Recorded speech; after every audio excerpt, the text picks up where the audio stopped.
Hello students, कैसे आप लोग? बढ़िया।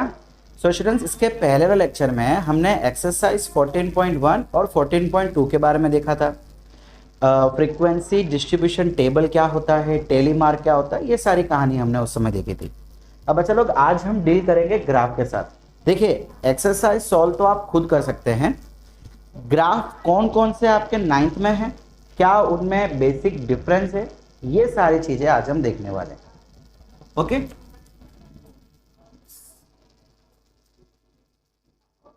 Chapter number 14 statistics. अब बच्चों लोग, आपके सिलेबस में अब की बार 3 तरह के ग्राफ अवेलेबल है। एक है बार ग्राफ, एक है हिस्टोग्राम और एक है फ्रीक्वेंसी पॉलीगॉन। क्या है? Frequency polygon. पहले इसके स्ट्रक्चर की बात कर लेते हैं, फिर मैं इसमें बेसिक डिफरेंस बताऊंगा।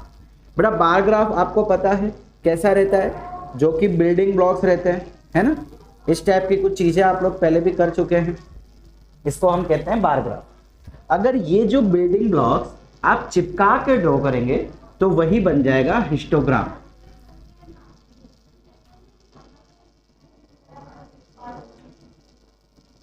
समझ रहे हैं?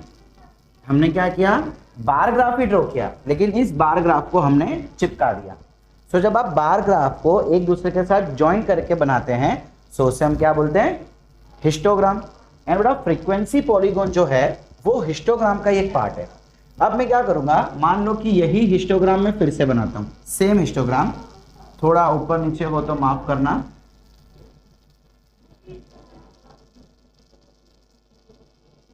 अब बेटा, मैं क्या करूंगा, देखो हमको इस केस में ना एक स्टार्टिंग पॉइंट दिया जाएगा।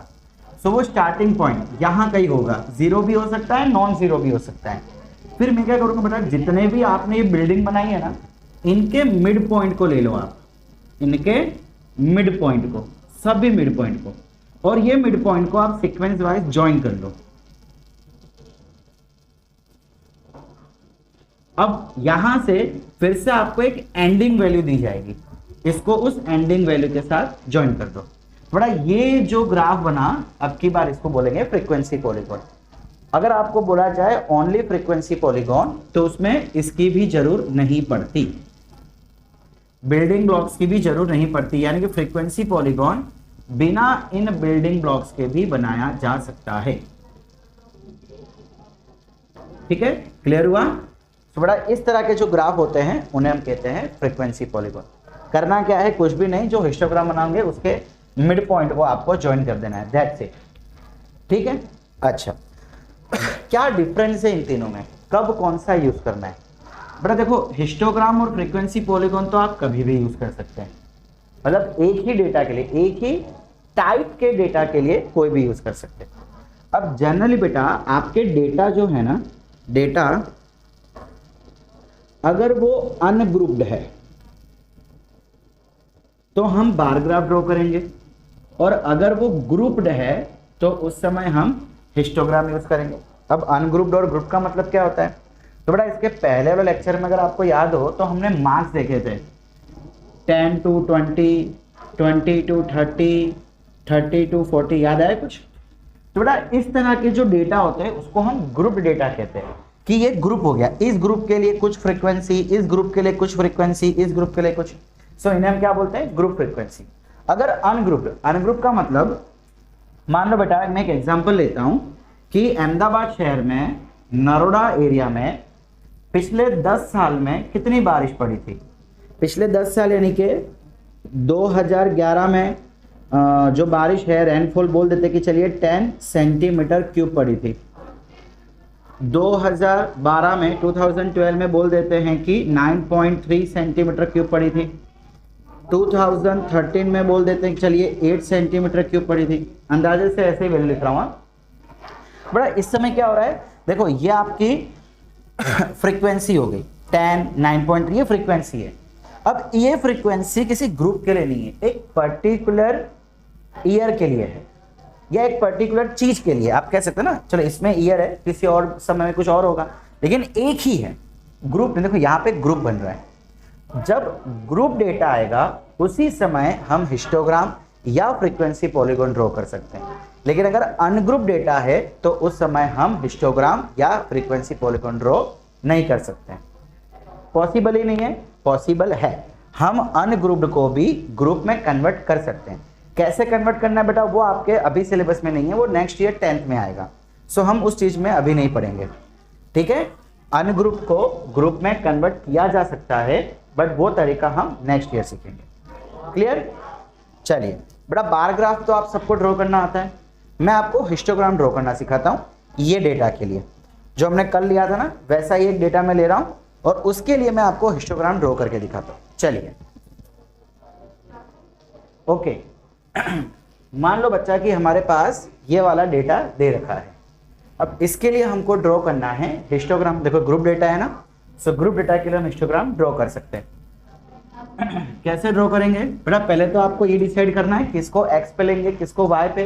तो याद रखना कि जो क्लास है उसको हमेशा हम एक्स पे लेंगे और जो फ्रीक्वेंसी है उसको हम हमेशा वाई पे लेंगे।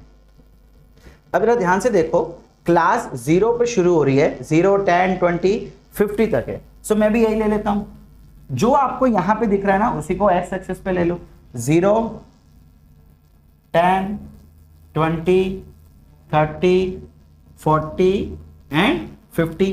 इसका मतलब बेटा ये 1 सेंटीमीटर का बॉक्स होता है।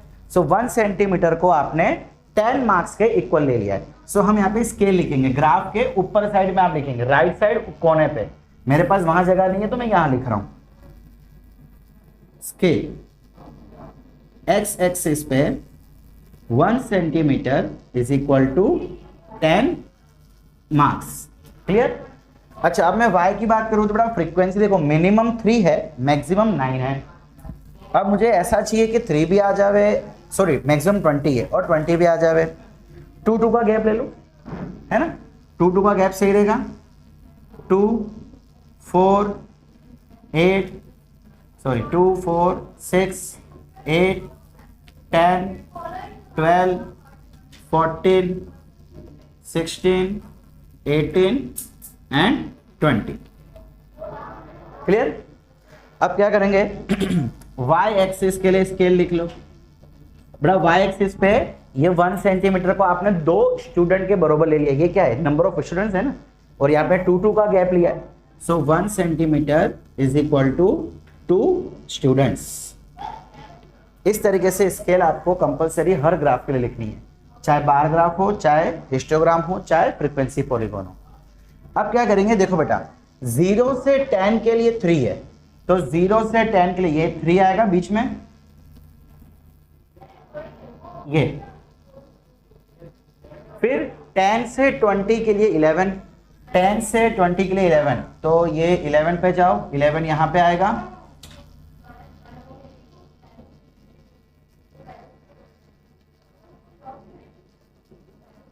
बड़ा आपके ग्राफ पेपर में तो इजीली लाइंस दे रखी होगी, तो वहां से काफी इजी होगा आपके लिए ड्रॉ करना। देखो है ना, और चिपक गया अपने आप ही, बन गया हिस्टोग्राम।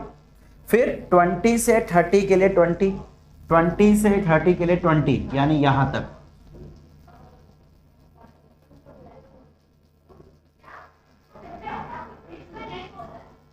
थोड़ी लाइन टेढ़ी हो गई, माफ करना उसके लिए।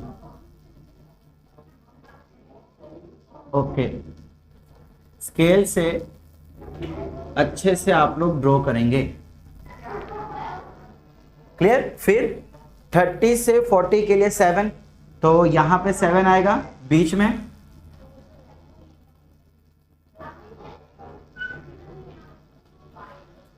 ये आ गया। क्लियर? देन 40 से 50 के लिए 9, तो 40 से 50 के लिए 9, 9 यहां पे सेंटर पे।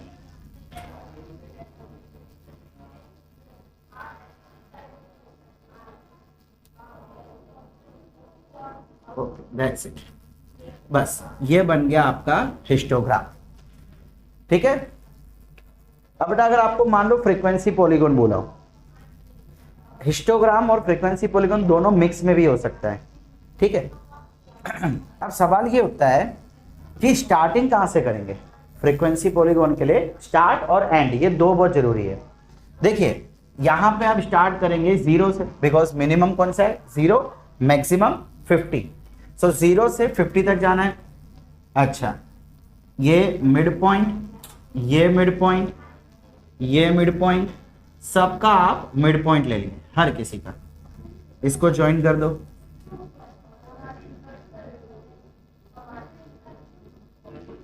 अब क्या करें, एंड कहां पे करें बेटा, बिकॉज 50 से आगे तो है ही नहीं। सो 50 पे लाके आप एंड करेंगे, ठीक है। एंडिंग कहां पे हो रही है 50 पे, तो जहां से स्टार्टिंग वहां से स्टार्ट, जहां पे एंडिंग वहां पे एंडिंग, ये बन जाएगा आपका फ्रीक्वेंसी पॉलीगॉन।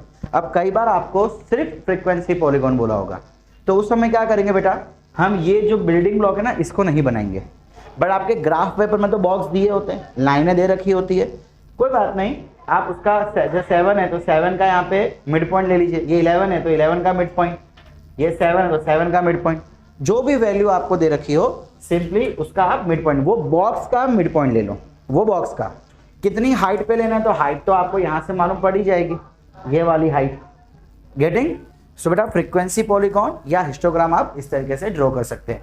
क्वेश्चन जितने भी है सब में बस यही तरीका रहेगा, कुछ भी बदलाव नहीं होगा। फिर इसके डिपेंडिंग आपको एक्स्ट्रा क्वेश्चन पूछे जा सकते हैं, maximum value, minimum value, what is number of plants, number of students, language से यहाँ पे क्वेश्चन हो सकता है how many students scored 10 to 20 marks, तो कितने 11 students. How many students are failed, the passing marks are 18, 18 marks passing mark है, तो बताओ कितने बच्चे फेल हो गए।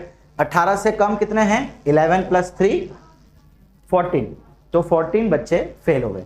बड़ा ऐसे डिपेंडिंग ऑन डेटा आपको क्वेश्चन पूछे जा सकते हैं, ठीक है। तो बड़ा ये लेक्चर मैं यहीं तक खत्म कर रहा हूं, आपका 3rd एक्सरसाइज जो है पूरा यहाँ पे फिनिश होता है।